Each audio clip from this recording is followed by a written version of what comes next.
En 2008, on a vu arriver au pouvoir, à la tête du Parlement, un laïc. C'était une première fois depuis le début de la Révolution. Le président de la République, c'est aussi un laïc, et ça n'était pas arrivé depuis 1981. On assiste à une bureaucratisation croissante des écoles religieuses qui gagnent effectivement la place comme des universitaires. Donc, il devient plutôt bureaucratique ou apparatique, si on vous voulez, plutôt que des instances ou des écoles religieuses telles auxquelles on avait l'habitude. Et on voit que finalement, en Iran, il n'y a pas de monopole sur le religieux. Peut-être l'équivalent serait les régimes russes. Il y avait une sorte d'école ou de pensée marxiste qui dominait et qui finalement éliminait les autres. En Iran, le pouvoir n'a pas pris le monopole du religieux. Ça fait que vous avez aujourd'hui, sur la scène politique, 3 grandes tendances politiques, mais 3 grandes aussi, je veux dire, approches religieuses très différentes les unes des autres. Ainsi, les réformateurs étaient un peu à la façon des protestants, les réformateurs politiques comme Khatami étaient à la façon des protestants, aussi des réformateurs sur le plan religieux, qui étaient des gens pour qui il fallait absolument épurer d'une certaine manière le religieux de ses superstitions ou rationaliser le religieux. C'était un peu lourd pour la société, mais n'empêche que la pensée politique des réformateurs avait son équivalent religieux de la réforme de la religion. Pour ce qui est les conservateurs, exactement pareil. Finalement, les conservateurs au pouvoir, ils ont l'appui des conservateurs de Rosé, qui sont pour le maintien des archives ou de la théologie ou des livres, etc., qui sont à l'intérieur de Rosé. C'est qui est la tendance courante. Et depuis l'arrivée de l'imam Khomeini, ils n'ont pas été disparus. C'est la tendance courante, dominante des écoles religieuses en Iran et qui sont pour une approche, je dirais, par rapport aux protestants, plutôt catholiques, plutôt de pape, si vous voulez. Et enfin, Ahmadinejad, qui est un nouveau président, comme je vous ai dit, c'est un peu un iconoclaste, il a aussi son propre islam, qui est un islam très mahdiste, sa relation directe avec le transcendant, qui lui permet effectivement d'échapper à pas mal d'autres formes de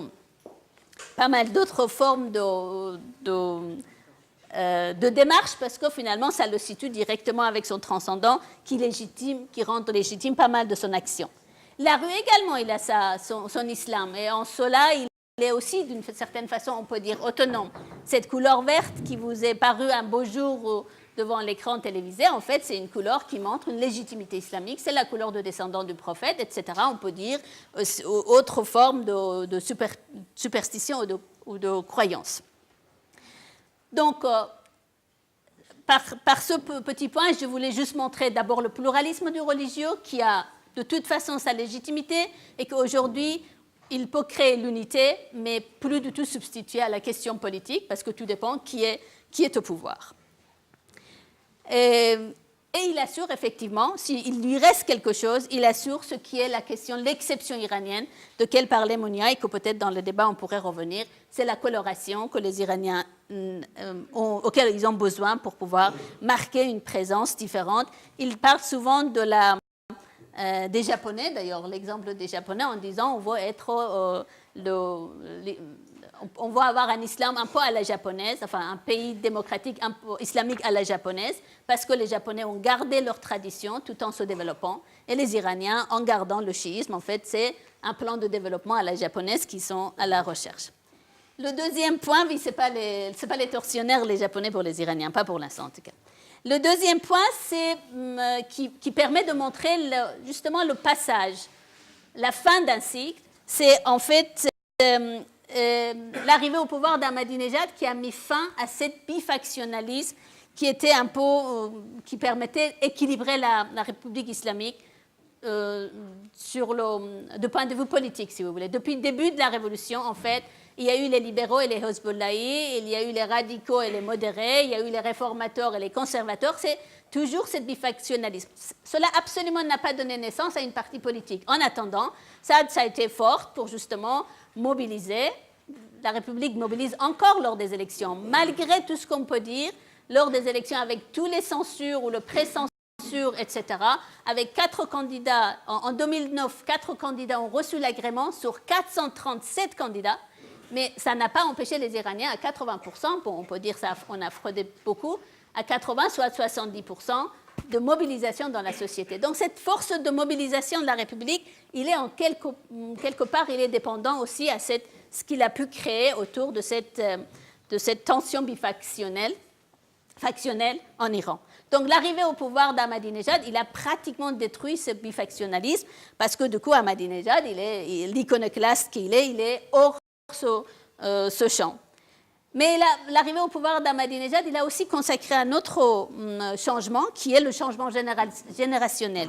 Les gens qui étaient avant Ahmadinejad au pouvoir étaient au pouvoir depuis 1979 jusqu'à 2005.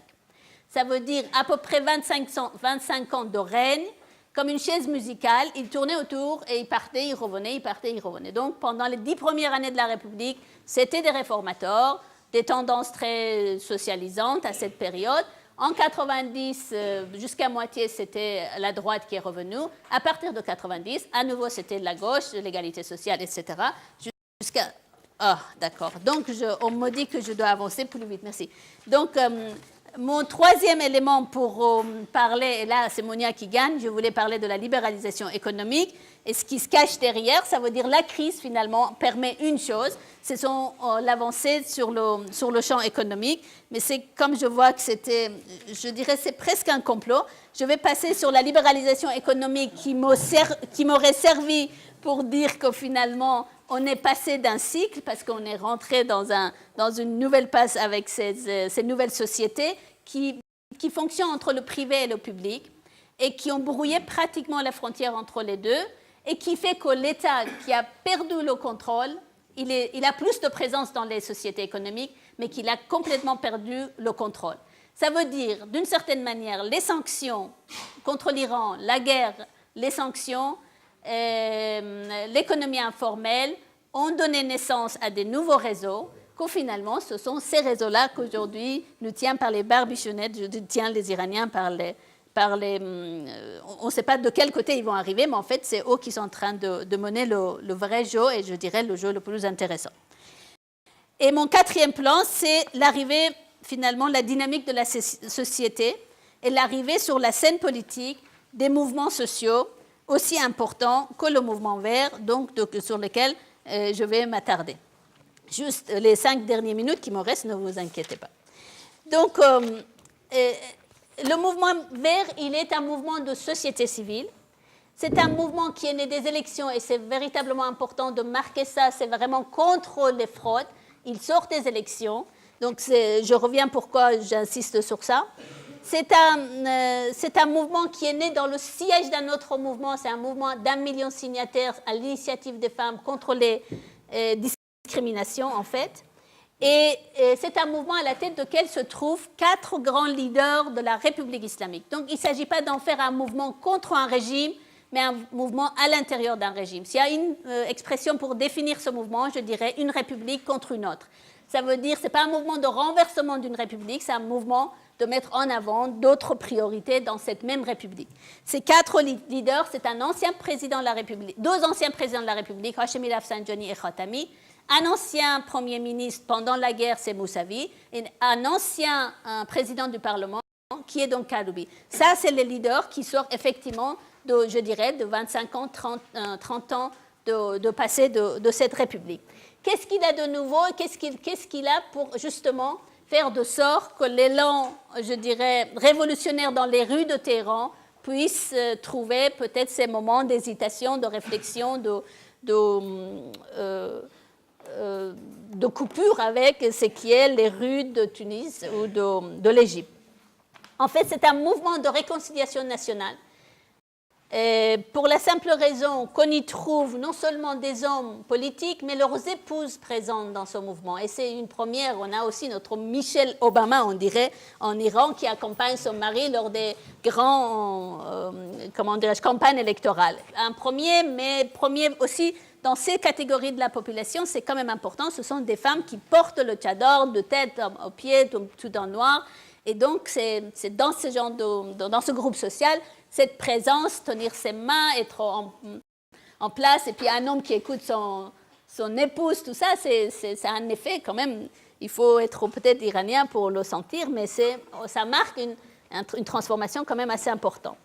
Il est représenté à travers tout l'Iran, il n'est pas réduit à Téhéran. Et donc c'est aussi une autre importance, l'aspect très important de ce mouvement, qui fait que finalement il prend en considération la richesse ethnique de l'Iran. Il y a en Iran les Arabes, les Turcs, les Kurdes, les Baloutches, etc.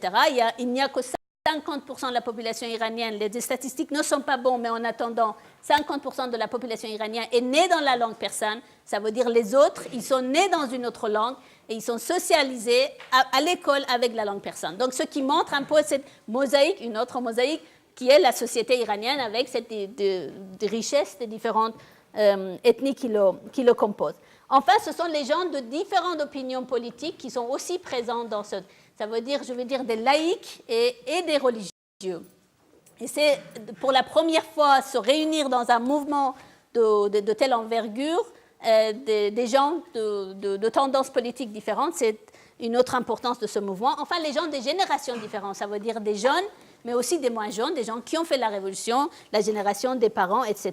Donc, je vais aller très vite, mais dernier élément important de ce mouvement, c'est que pour la première fois, c'est l'implication, l'immigration iranienne.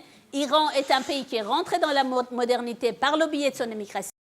Il y a aujourd'hui 4 millions d'Iraniens à peu près, donc c'est les statistiques encore entre 4 et 5, ça dépend qui en parle, 4 et 5 millions d'Iraniens qui vivent à l'étranger. Et c'est pour la première fois de leur histoire, depuis 30 ans, après la révolution, j'entends, ils sont rentrés dans le jeu politique ou dans ils ont été impliqués dans l'évolution politique en Iran par le biais de ce mouvement vert. Ce qui dit long sur ce qui est l'opposition à l'étranger, ça veut dire en fait il n'y a pas véritablement une opposition face à ce régime.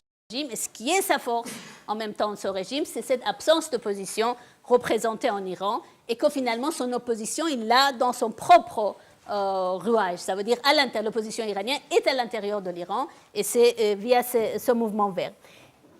Ce que je voulais dire, c'est que, en 2 minutes, excusez-moi, ce que je voulais dire très rapidement, c'est qu'il y a eu déjà, l'Iran vivait déjà lors du changement, l'Iran vivait déjà ce moment de passage, si on peut dire, le grand trouble, 2 années d'une élection sans, si vous voulez, sans gagnant, qui a véritablement produit une très grande crise.